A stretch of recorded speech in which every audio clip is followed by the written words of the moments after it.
So for me, this is one of the interesting topic in the subject. Okay? So, sige, without further ado, let's proceed to the content of the Global City Lecture. So una, definition muna. So nakalagay dito, Global City is definition and concept. So, as defined, a global city is an urban center that enjoys significant competitive advantages and serves as a hub within a globalized economic system. So, dun pa lang sa una nating nabasa, nakalagay dyan urban center. 'Di ba? Merong rural at saka urban. Ang urban connected siya sa city or syudad. Ang rural connected siya sa bukid, Rural nga eh. Or bundok, something like that, Pero more on bukid kung tawagin natin kapag ka rural.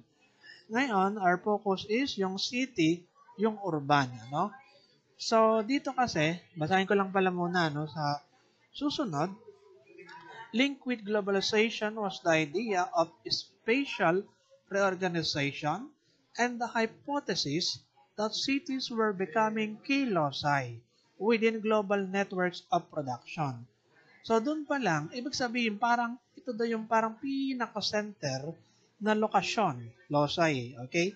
Sa ibang katawagan, within global networks of production.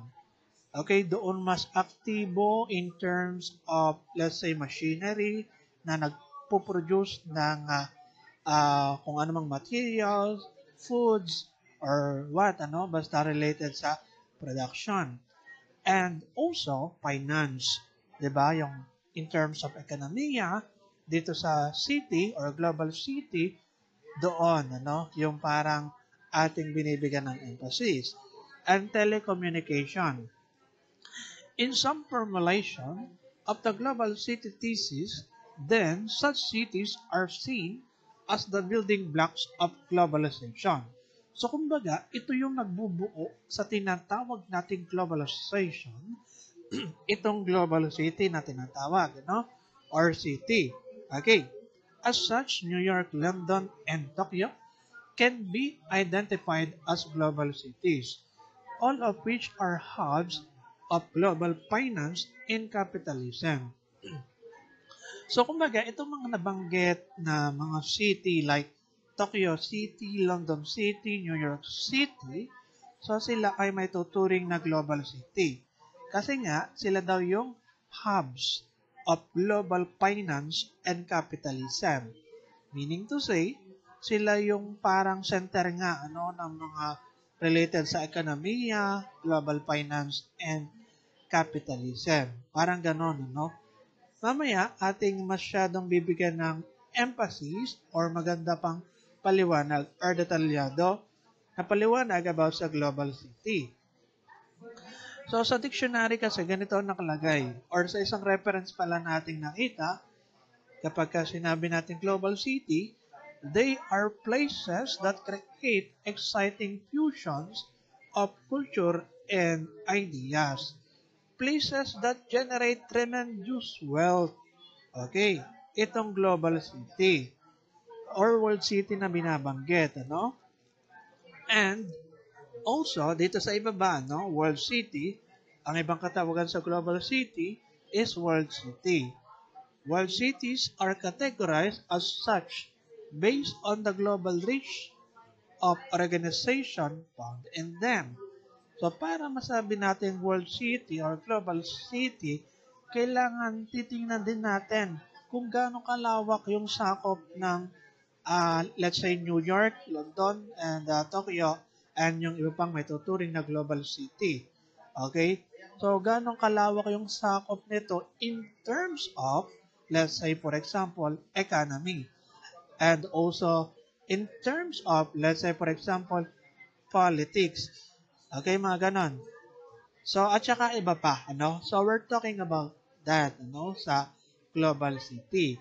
Yung global reach of organization found in them. Sabagay, nakalagay dito, organization. Ibig sabihin, yung part, nung city na yon, let's say, for example, New York. So, ano ba yung ating may tuturing na organization na nakapaloob sa New York, Mga ganon. Isipin natin. Okay? And, yon. Mamaya ating kasi babanggitin niya mga ganyan, no? Kumbaga, hindi muna natin nilalahat yung paliwanag sa ngayon. Yung related sa organization, na part ng mga global city. Okay? Now, not only are there inequalities between these cities, there are also exist inequalities within each city. So, kumbaga, yung imbalances between the world cities or global cities ay makikita natin, yung inequalities. Halimbawa, pagitan ng New York at saka London in terms of economy, something like that. So makikita natin yon yung mga inequalities between them. And also, not only that, nakikita natin within, okay?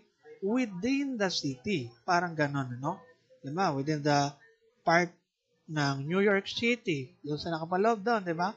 Makikita natin may mga inequalities or imbalances in terms of economy. Mamaya ating lilinawin yung mga ganyang sinasabi natin sa ngayon. Okay. Now, dito sa isang reference, basahin ko lang.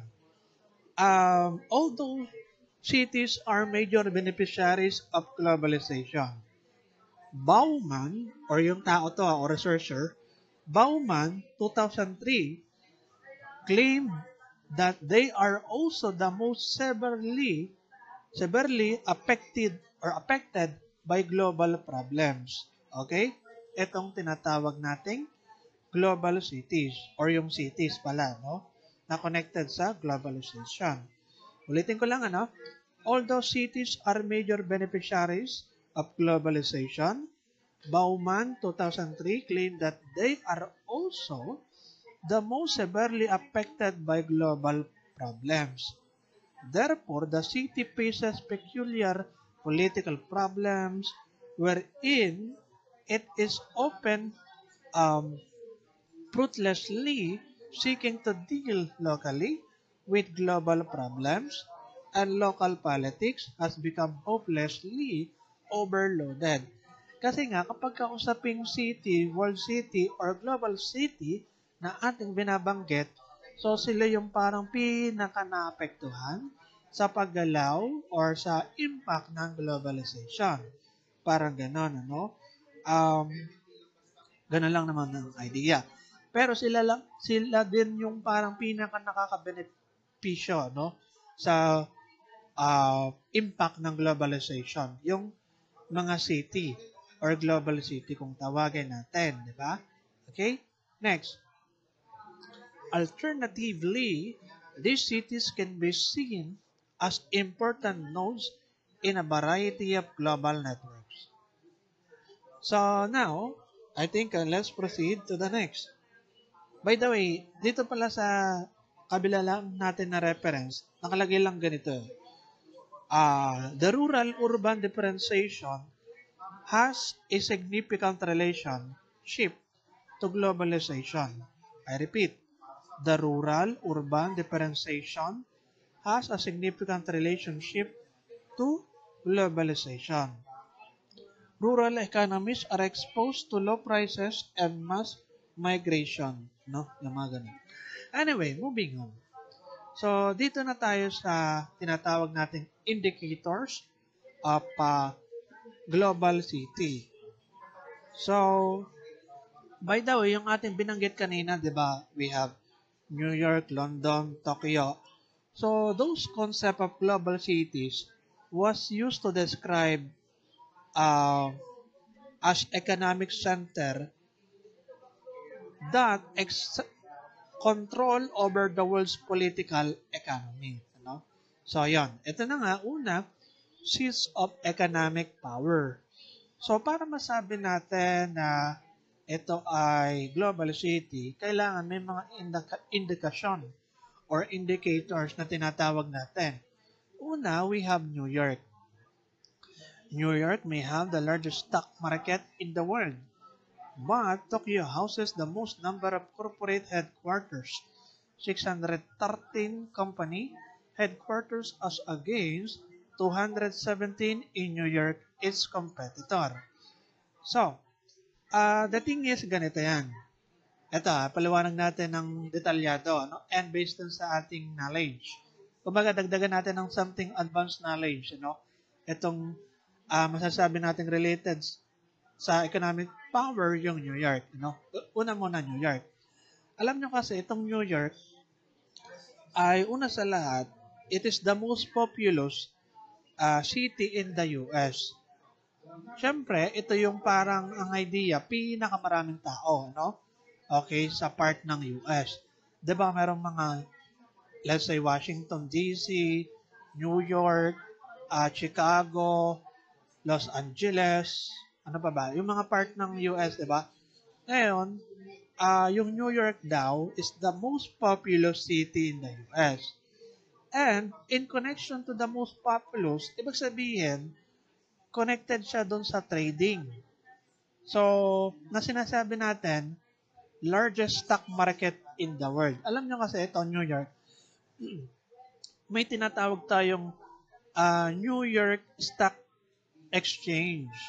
Pinakamalawak, pinakamalaking parang sabihin na nating activity ng trading, Something like that, in New York. Alam nyo, may tinatawag sa New York na Wall Street, Yung Wall Street na yon ay, ang idea is, syempre, part ng New York. Okay? Street nga, ibig sabihin, lansangan or, ibig sabihin, street nga mismo. Okay? So, Wall Street. Ano ba tong Wall Street? Ito, basahin ko lang Wall Street represent the epicenter of American financial markets, hosting major investment banks, brokerage firms, and corporate offices. I repeat, Wall Street represent the epicenter of American financial markets, hosting major investment banks, brokerage firm, and corporate offices. Alam nyo, sa part ng New York, sabi nga natin, pinaka-aktibo na trading doon nagaganap, sa New York. So ngayon, specifically doon sa Wall Street, in which yung pinaka-center ng Amerika in terms of financial market. Okay? Naroon na dyan yung mga investment coming from banks, brokerage firms, mga ganun. Ibig sabihin yung mga company, okay, firms, tapos yung mga bangko mismo. Alam nyo kasi ang pinakamatindi na mag-trade, kahit saan mang trade yan, kahit stock market, kahit sa, kahit sa foreign exchange, foreign currency exchange trade, mga ganon. So, even crypto. So, ang pinakamatinding mag-trade is yung bangko. Okay, ngayon, yun ang nakikita natin, let's say sa New York. So, doon ang pinaka-center yung mga, yung Wall Street, kung tawagin natin, yan, nag-i-invest. Doon yung mga malalakihang bangko sa US, okay, doon sa Wall Street, kung tawagin natin, Okay, so ngayon, Wall Street has such a significant impact on the global economy because it is the trading hub of the biggest financial markets in the world. So, ganun. Wall Street has such a significant impact on the global economy because it is the trading hub of the biggest financial markets in the world. Okay. So, the thing is, okay na tayo dyan, So, sa ating nabanggit sa New York na Wall Street, mga ganon. Ngayon, ito lang, isingit ko lang din. Alam niyo, sa mga foreign exchange, foreign currency exchange trading, or forex kung tawagin, sa bagay, hindi lang naman yun sa forex ang alam ko. Kahit sa iba, like sa stock market, even crypto, mga ganon, meron tayong tinatawag ng mga session. Ibig sabihin, sa session na yon, doon nagbubukas yung market ng ganoong city or ng ganoong lugar. So, speaking of that, let's say for example, sa Forex. So, sa Forex, sa foreign exchange, di ba, pagka sinabi mo namin foreign exchange, like yung pair ng euro sa USD. Okay? Yung ano yun, yung currency exchange between them, no? Okay, at kahit iba pa, mga let's say pound to USD, or ibig sabihin GBP, Canada's dollar, mga ganon, to USD dollar, and kung ano na pa man, no?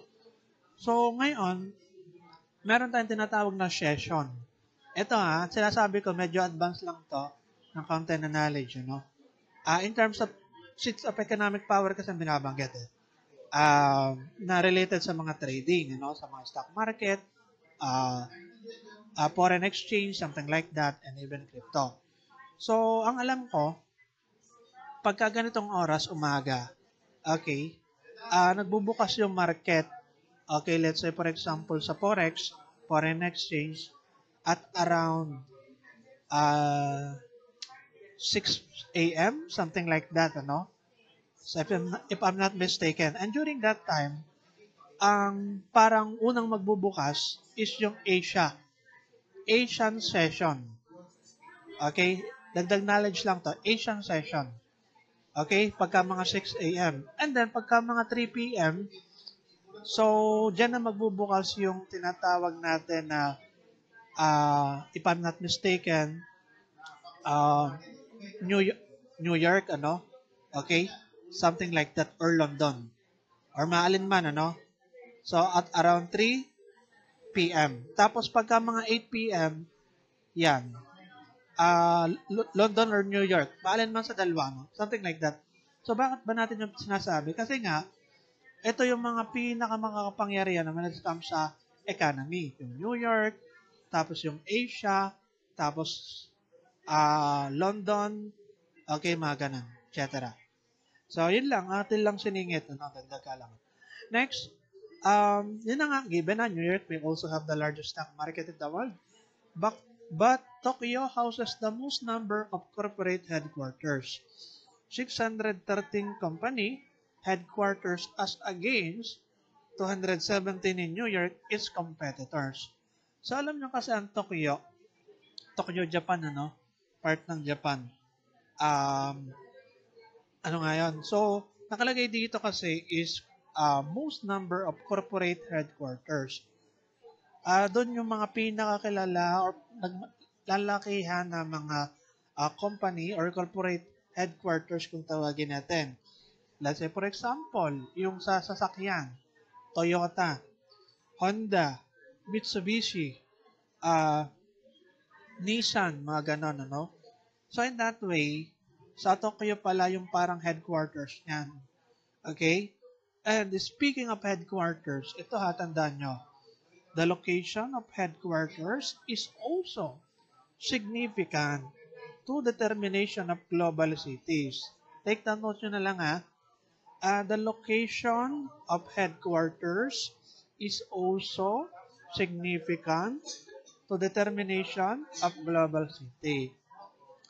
Isa sa para masabi natin global city is dapat itong city na ito is yun yung location ng headquarters. Let's say for example, ito headquarters na corporate, parang ganon, yung Tokyo. Doon mas pinakamarami, di ba? Parang ganon, The location of headquarters is also significant to determination of global city. Okay? So, ayan. Next, we have here Shanghai. So, itong Shanghai, hindi to lumpia Shanghai Hindi, Shanghai part ng China. Okay? May have a smaller stock market compared to New York and Tokyo, but plays a critical role in the global economic supply chain ever since. So, ito pa lang, Shanghai, part ng China, ay sinasabi na critical role in the global economic supply chain ever since.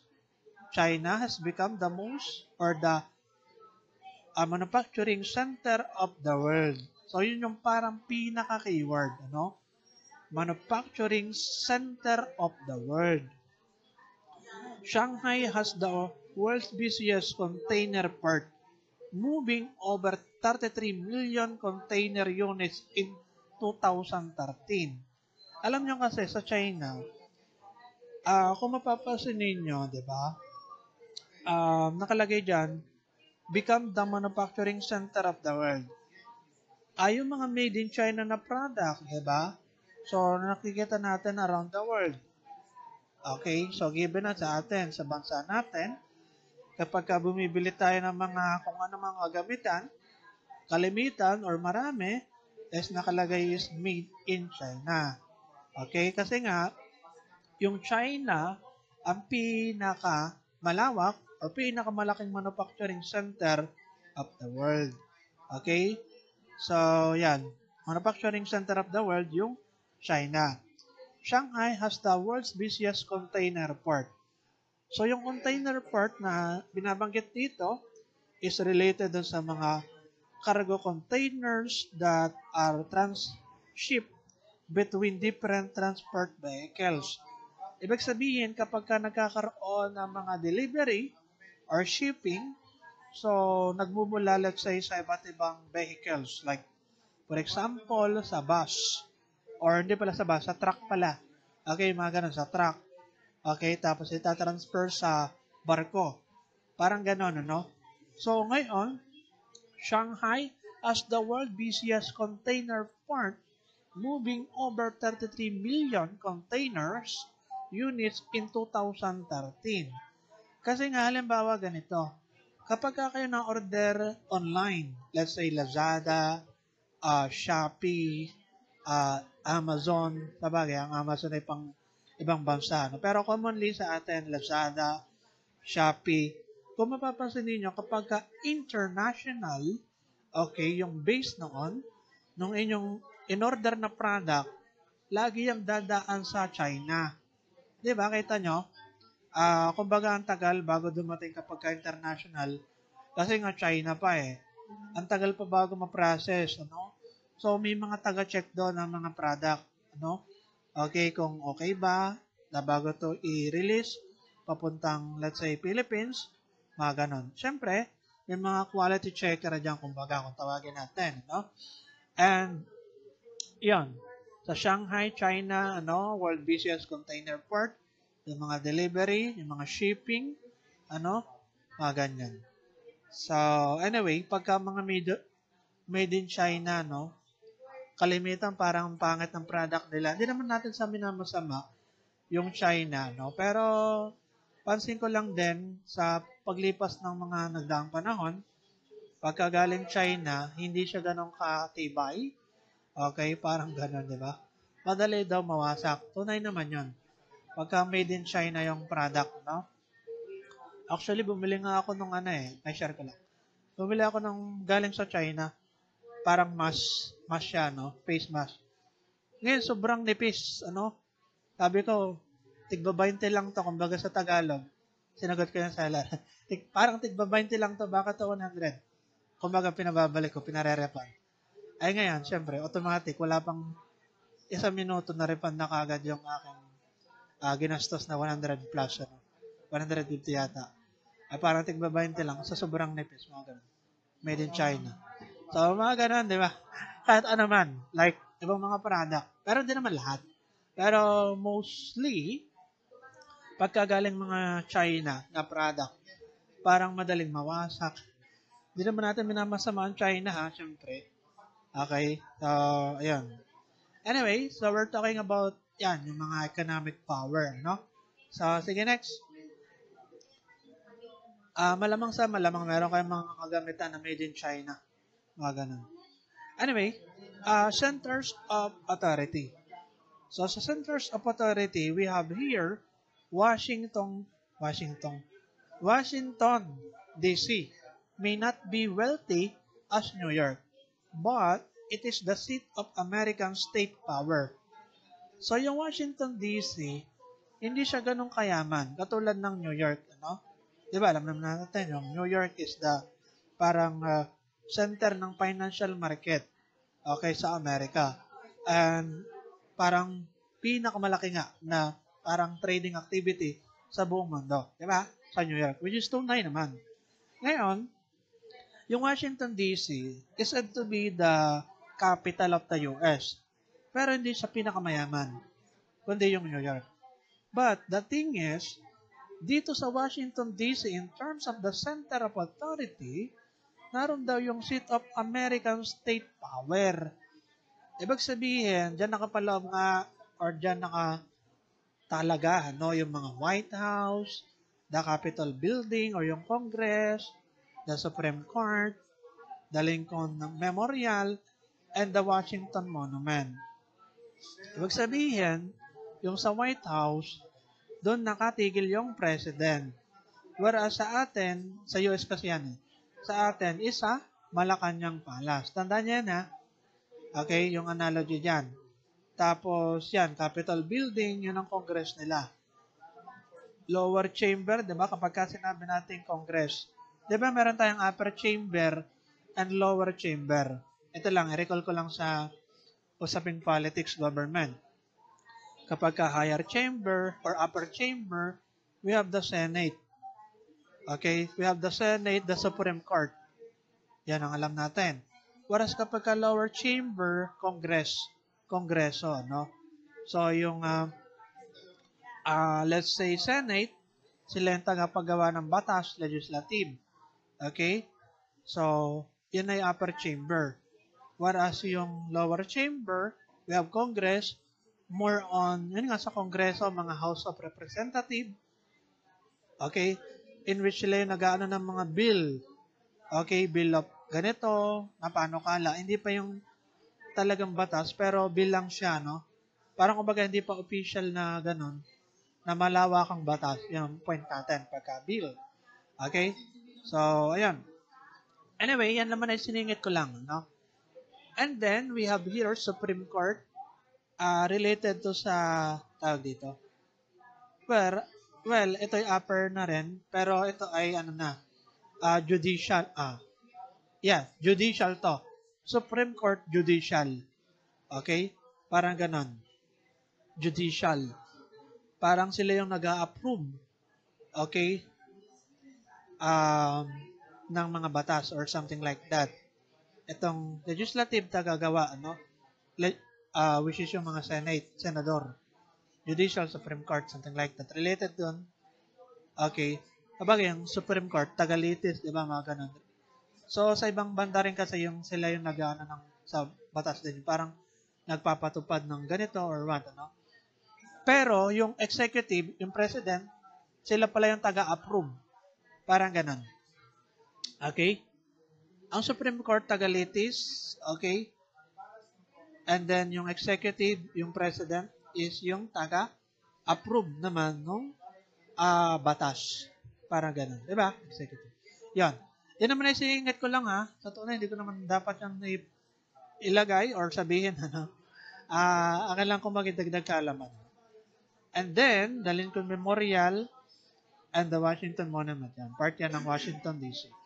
Similarly, compared with Sydney and Melbourne, ito ay part ng Australia, yung parang shell ba yan or something na structure ng building sa Sydney, Australia ba yan? Parang ganun, yun ang tanda ko sa Australia.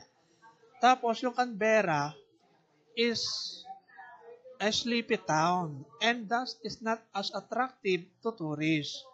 But, as Australia political capital, it is home to the country's top politicians, bureaucrats, and policy advisors.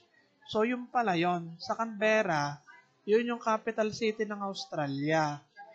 Tapos, doon din pala, nakatalaga yung mga top politician nila. Okay, yung talagang magagaling na politician, lawyer, bureaucrats, policy advisor. Doon pala sa Canberra. Tandaan nyo yan ha. Malamang sa malamang ilalagay natin yan sa ating assessment na quiz or even exam. Ha? Mga ganyan mga capital city. No? Next, we have here centers of political influence. By the way, nakalagay pala doon sa itong ating reference. Basahin ko lang dito sa part ng Center of Authority. Services like banking, accounting, finance, and advertisement locate in New York. While Washington, D.C. leads in research and development, legal, and public services. Ulitin ko lang ha, karagdagan lang to. Services like banking, accounting, finance, and advertisement locate in New York. Basta usapin financial market, New York yan. While Washington, D.C. leads in research and development, legal, and public services. Okay? So, ganun. Anyway, sige, moving on. Centers of political influence. Cities that house major international organizations may also be considered centers of political influence. So, yung pala, ang headquarters, di ba sabi natin yung headquarters, the location of headquarters is also significant to determination of global city. So, ngayon, the headquarters of the United Nations is in New York. Yung pala yon sa New York pala nakabase yung United Nations na merong 193 member state. Tama ba? 193 ba yun? So, pero parang ganun. At around 193 kung di lang ako nagkakamali, no? So, sa New York pala siya nakabase, no? And that of the European Union is in Brussels. So, yung EU pala, nakabase siya sa Brussels, sa Belgium, pagkakaalam natin. Sa Belgium to. Okay? An influential political city near the Philippines is Jakarta, which is not the capital or which is not just the capital of Indonesia, but also the location of the main headquarters of the Association of Southeast Asian Nation. Yung pala yun. Yung ASEAN pala na organization, ang parang headquarters niya, hindi pala parang, kundi yun talaga yun. Ang headquarters niya is sa Jakarta. Sa Indonesia pala yun, no? Yung ASEAN, di ba kapag ASEAN is yung mga member dyan is yung mga Asian countries like tayo, Philippines, ano pa ba?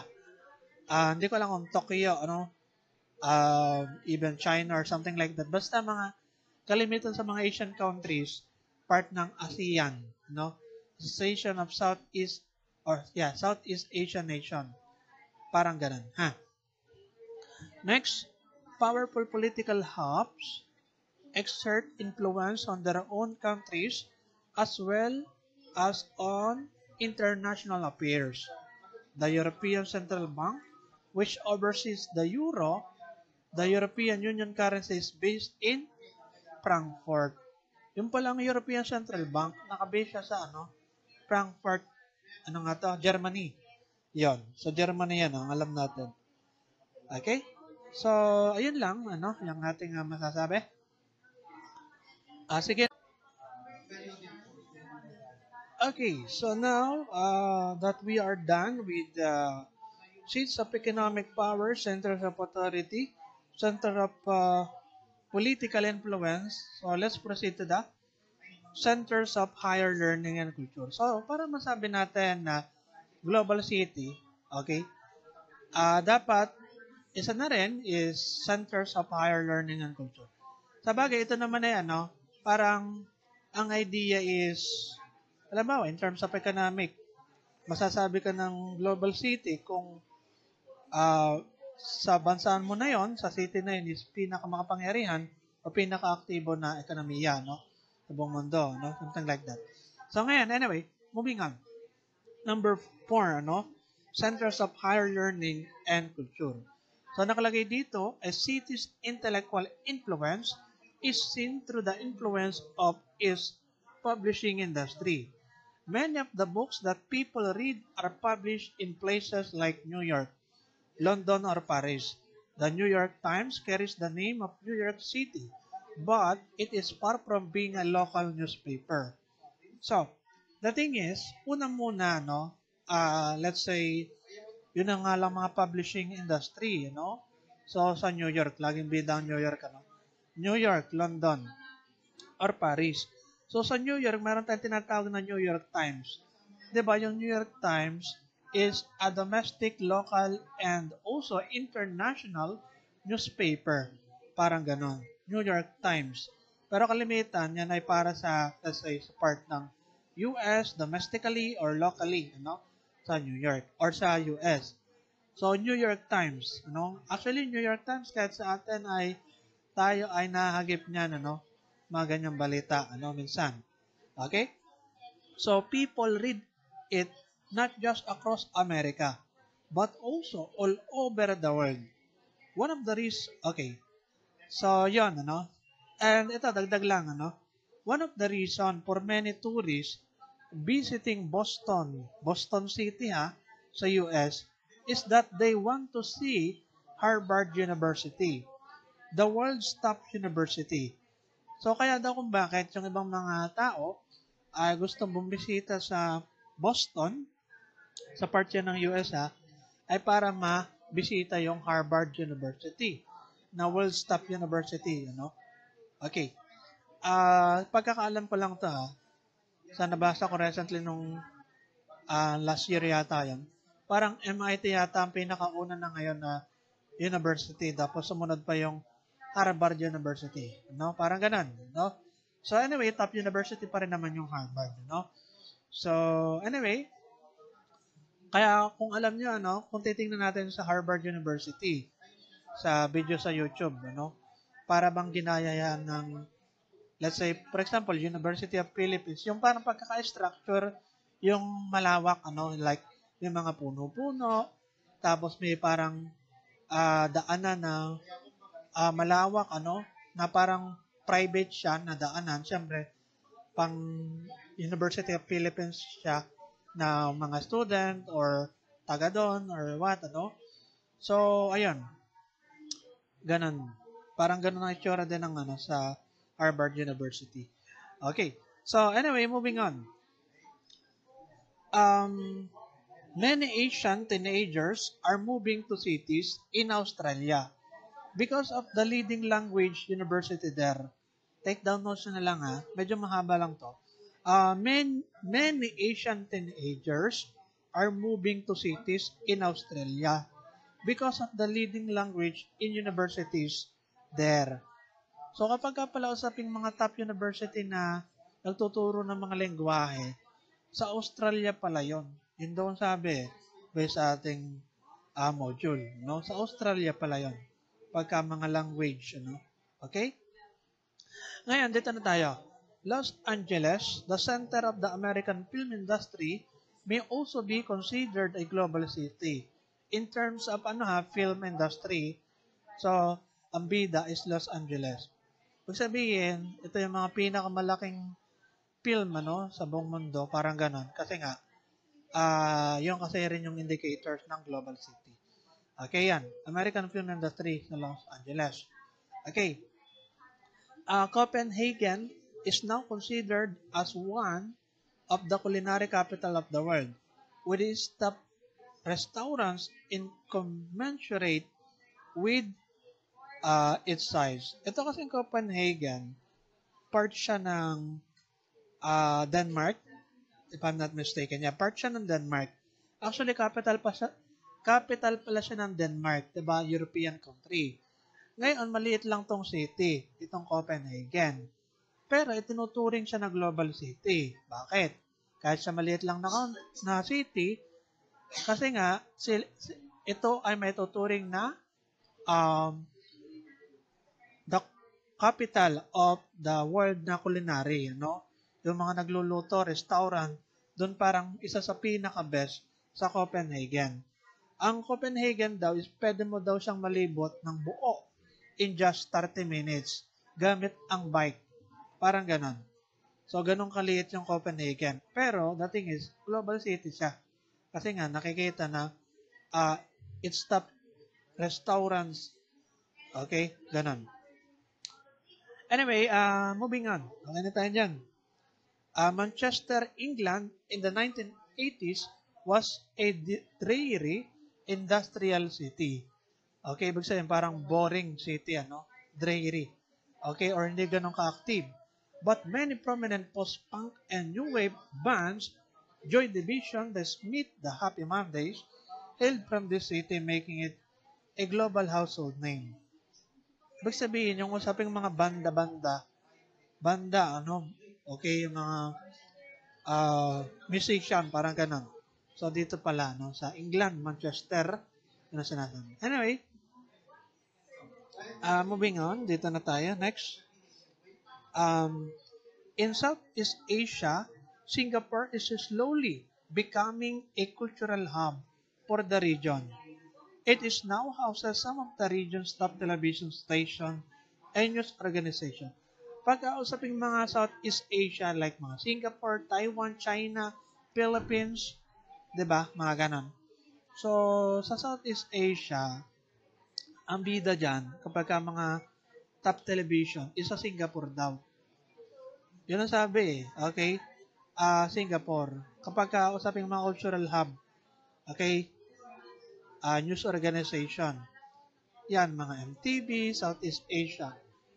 Ang alam ko sa MTV, nung dati, nung huli akong nanonood ng TV, or matagal na pala, like 15 years ago, mga ganun. More on, ano, yung parang music video, okay, sa MTV, ganun ba yun? Yun ang alam ko, yun ang tanda ko pala. Yung walang katapusan na puro music video. Pero ibang usap to eh, hindi lang basta ganun eh. MTV Southeast Asia. Top television station. Aside from that, meron pang ibang portion doon eh. So, bukod sa parang puro music, ano. Tapos yan, Channel News Asia. Okay, yan mga ganun. Basta related sa mga nangyayari sa part ng Asia, dyan binabalista sa Channel News Asia. Actually, personally hindi na ako nakapanood ng mga TV, television. Hindi ko na alam yung mga channel, ano. Parang last time na ako nakapanood ng TV like 7 years ago, 8 years ago. Kung sabihin, last time na may TV kami, mga ganong taon. Kaya hindi na ako ganun ka-familiar, ano, sa mga channel sa TV, ano, yan. Channel News Asia, yan. Its various art galleries and cinemas also shows painting from artists and filmmakers, respectively from the Philippines and Thailand. Okay. So, ito lang karagdagan nakalagay sa ating reference. It is, in fact, sometimes easier to watch the movie of a Filipino indie filmmaker in Singapore than it is in Manila. Ulitin ko lang It is, in fact, sometimes easier to watch the movie of a Filipino indie filmmaker in Singapore than it is in Manila. Okay? Next, tapusin natin lang to Sige, pakita ko lang kung hanggang saan yung ating presentation, hanggang sa ating lecture. So, hanggang dito. Okay? Yan. So, sige, 5. Economic opportunities. So, sa economic opportunities in a global city, make it attractive to talents from across the world. Since the 1970s, many of the top IT programmers and engineers from Asia have moved to San Francisco Bay Area to become some of the key figures in Silicon Valley technology boom.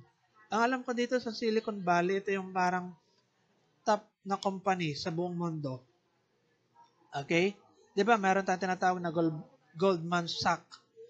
Tapos, Silicon Valley. Kakonektado nito mga ganyan. Yung mga top company sa buong mundo, yan, mga ganyan, Silicon Valley. Okay, we're talking about here kasi yung mga IT programmers, engineers, Okay, yun yung parang part or mga nagtatrabaho, Okay, sa Silicon Valley, related to that, Okay, London remains a preferred destination for many Filipinos with nursing degree. Okay. Pero depende yan. Pero yun ang sabi. Yun pala yun. Yung kapag, halimbawa, OFW, or sabihin na natin kamag-anak mo or kakilala mo na Pilipino, ngayon, magnanarasing siya sa ibang bansa. So, kalimitan daw sa London. Yun ang preferred destination. Pero ang alam ko yung iba sa hindi ko lang sure pero tanda ko lang is like Australia ba yan? Parang ganun. Pagkakuha ng nursing degree na something na mataas yung quality. Pero London daw ang pinaka matindi, or preferred destination kapag ka nursing degree. Yun ang sabi. Okay? So, ayan, next and the last. Economic competitiveness. Okay, sa economic competitiveness, nakalagay dito, the Economist Intelligence Unit has added other criteria like market size, purchasing power of citizens, size of the middle class, and potential for growth. Based on this criteria, tiny Singapore is considered Asia's most competitive city because of its strong market, efficient and incorruptible government, and livability. So, yung pala yon sa Singapore daw, kahit hindi ganong kalaki, okay, pero, in terms of, sabihin na nating, tinatawag nating strong market, and efficient and incorruptible government and livability, so, sila yung bida. Okay, parang ganun. So, based dun sa criteria nito, Economic Intelligence Unit, like market size, purchasing power, size of the middle class, and potential for growth. Anyway, ganito. Isingit ko lang to kasi recently, meron ako napanood or nabasa. Maganda yung gano'n kapag may recently na tayo nalaman, di ba? Share natin kaagad na related sa lesson. Ngayon, nakalagay dito, incorruptible government. Alam nyo, pagkakaalam ko yung Singapore, yung pinaka-less, okay, pinaka-less na country na corrupt ang mga gobyerno. Ibig sabihin, di ba sa atin ay talagang corrupt yung mga government official or maraming corrupt. Dito sa Singapore, kabaligtaran. Okay, doon ang Sabagay, hindi naman tayo ang pinaka-corrupt eh. May ibang bansa pa na talagang pinaka-corrupt yung mga government official. Hindi ko lang matanda kung saan. Pero, aring Singapore, parang talagang ang idea is less talaga na may corruption doon. Ang ganda doon sa Singapore. Kaya nga kahit mga yung mga, let's say mga basurahan, kung ang linis sa Singapore. Pagkakalam ko sa Singapore yun eh. Yeah, Singapore yun. Okay, bawal magtapon sa daan, basta-basta lang. Okay, mahuli ka, parang mga ganun. Malinis sa Singapore. Tapos yung kanilang government, malinis din. Okay, parang ganun. Hindi naman ganun ka-perfect, pero malinis. That's the idea. So, Singapore. Maganda yung Singapore eh. Okay, it also houses the regional offices of many major global corporations. Okay? Yan, sa Singapore. Anyway, alam nyo kasi, halimbawa, sa usaping mga global city, may mga tao na talagang nag-move sa ibang country for the sake of mas maganda yung quality doon. Let's say, for example, yung ating binanggit kanina, di ba, yung mga education. Ito, yung mga nursing degree na lang. Tapos yung education sa language, di ba, sa Australia. Tapos nursing degree sa London, mga ganun. Alam niyo, may share ko lang to. Katulad ng sinabi ko dati, sa lecture ko dito. Let's say, for example, sa Pilipinas, when it comes sa sport, let's say, sa sport na chess, ang Pilipinas, hindi ganong kasuportado yung sport na chess. Pero kapag basketball, medyo-medyo pa nasusuportahan. Pero mga chess, hindi. Kaya nga kung bakit, si Wesley So, kumbaga tubong Cebuano, if I'm not mistaken, na Pilipino, ay lumipat ng Amerika. And siya ngayon is nasa top 10 na pinakamagaling na chess player sa buong mundo. If I'm not mistaken, nasa top 10 pa rin yan. So, kasi nga, na-develop, nahubog siya sa Amerika. Kasi doon talaga mga basta sa mga usaping mga education at kung ano na paman, talagang doon maganda sa US. So, kaya nga, alam niyo, yung mga ibang mga tao, kaya umaalis sa Pilipinas kasi sa Pilipinas hindi ganun kaganda. Hindi ganun ka-competitive yung quality, let's say, ng education, quality ng trabaho, tunay yan. Okay? Kahit nga yung mga simpleng mga bagay parang pangit sa Pilipinas. Pero hindi naman natin, syempre, sarili nating country parang dinadown natin. Pero, personally, marami ako napapansin na gano'n na parang low quality sa Pilipinas. Okay?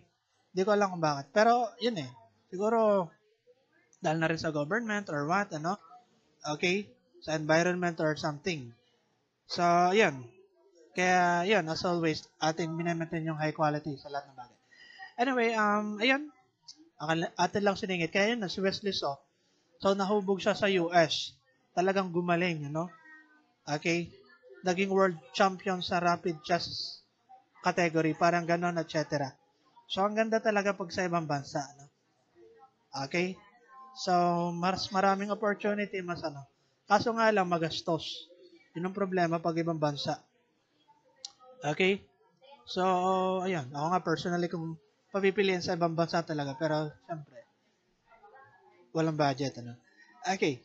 So, anyway, cities as engines of globalization. Ito, last na to, ha? Last na to. Okay. Medyo matagal yung lecture natin today. Pero, ito kasi, sakop nito ng pang isang linggo nating klase sa tunay. Kaya, kumbaga, tinapos ko na lang, ha? Okay, nakasama to sa ating long quiz. Okay. Huwag na natin patagalin. We have here cities as engines of globalization. So from the word itself, yung cities daw are the engines of globalization. Ibig sabihin, walang globalization kung walang city. Kasi nga yung city, yun yung nagpo-fuel para magkaroon ng globalization na tinatawag. Kasi nga sa cities, doon na de-develop yung mga bahay-bahay, yung ekonomiya, okay, yung syudad, mismo, syempre, yung technological advancement, etc., production, doon lahat sa city. Parang ganun. Okay? So, cities are the engines of globalization. Now, dito, basahin ko lang in the current generation,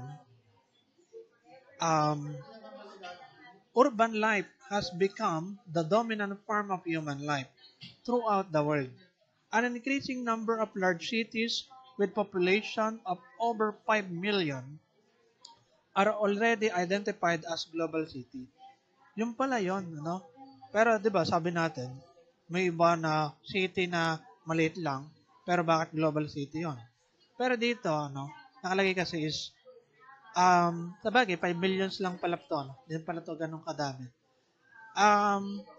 Yung population daw na over 5 millions ay already identified as global city.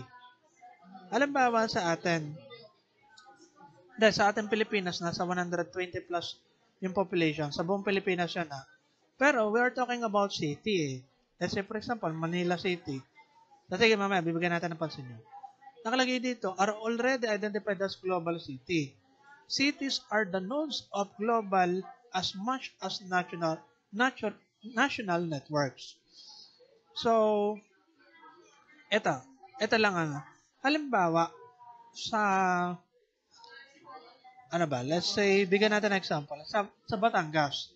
Sa Batangas, tayo, Batangas City, nasa Batangas City tayo.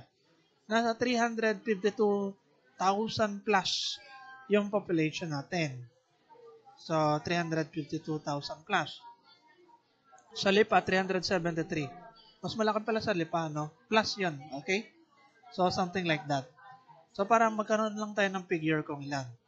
Whereas sa Manila, yung population niyan is nasa around 1.78 million.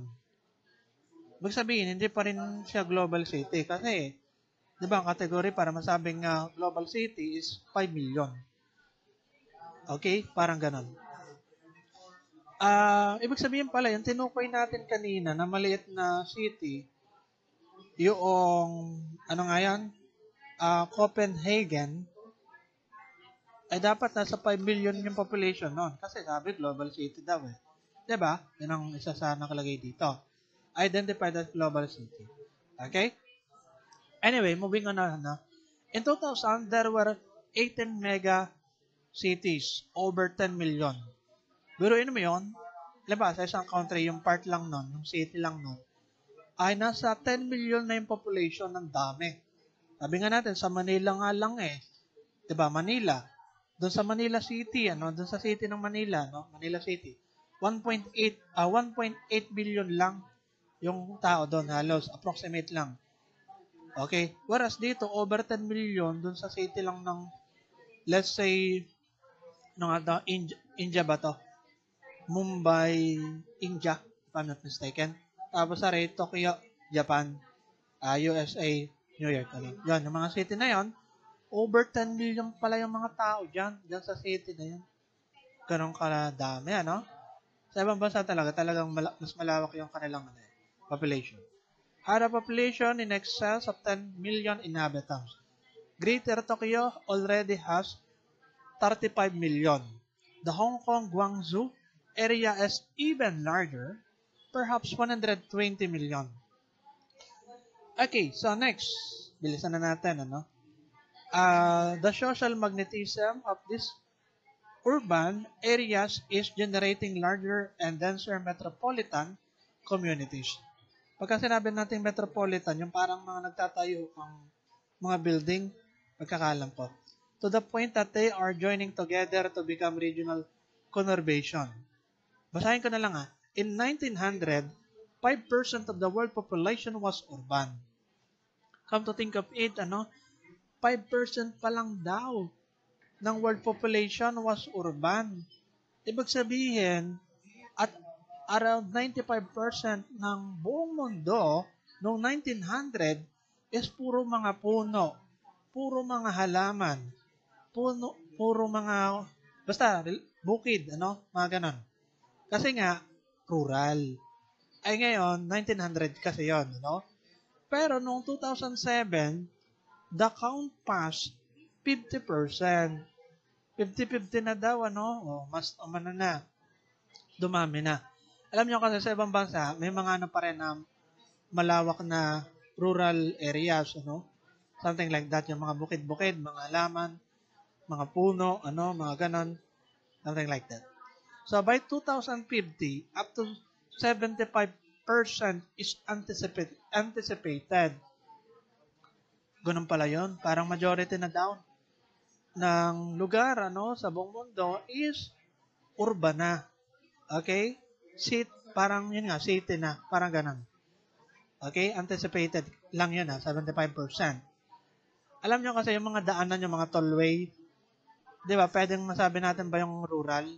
Parang ganun. Kasi nga, sabagay, dinadaanan ng mga sasakyan. Hindi, kasi ang aking iniisip yung mga, maraming puno, okay, mga ganun.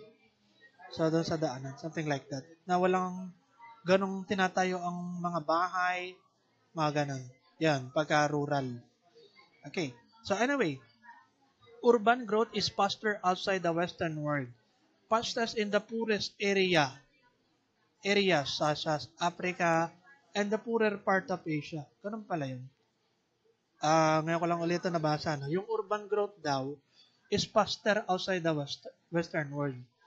Fastest in the poorest areas such as Africa and the poorer parts of Asia, producing the most serious problem, which as the processes of globalization also progress will cease to be African and Asian problems and will become global problems.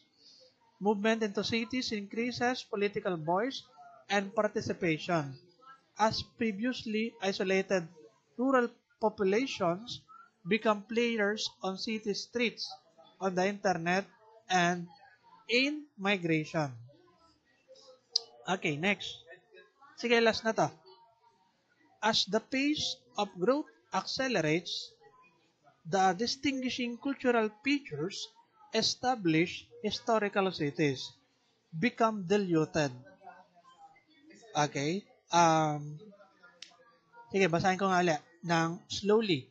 As the pace of growth accelerate, so yung parang sabihin na natin na direction ng paglago ay mas napapabilis, the distinguishing cultural features of established historical city become diluted. Ibig sabihin, naglalaho. Parang ganon. Established institutional forms of governance and services do not work with larger numbers. In the past, cities worked differently in culturally different parts of the world and experienced different problems. Now, institutional innovation is falling to keep up with the rate of growth and change, and the problems confronting urban populations depend more on size and the rate of growth than on cultural expectation. Okay? So, ayun ang ating nakalagay.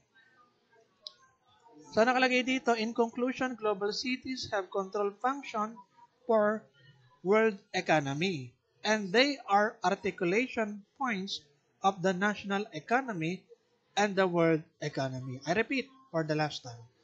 In conclusion, global cities have control function for world economy, and they are articulation points of the national economy and the world economy. Alright? So, yun lang yung ating lesson about sa global city. Actually, may mga kasunod yan, pero hindi na natin tatangkasin. Tatangkasin, ano? Kasi masyado nang marami.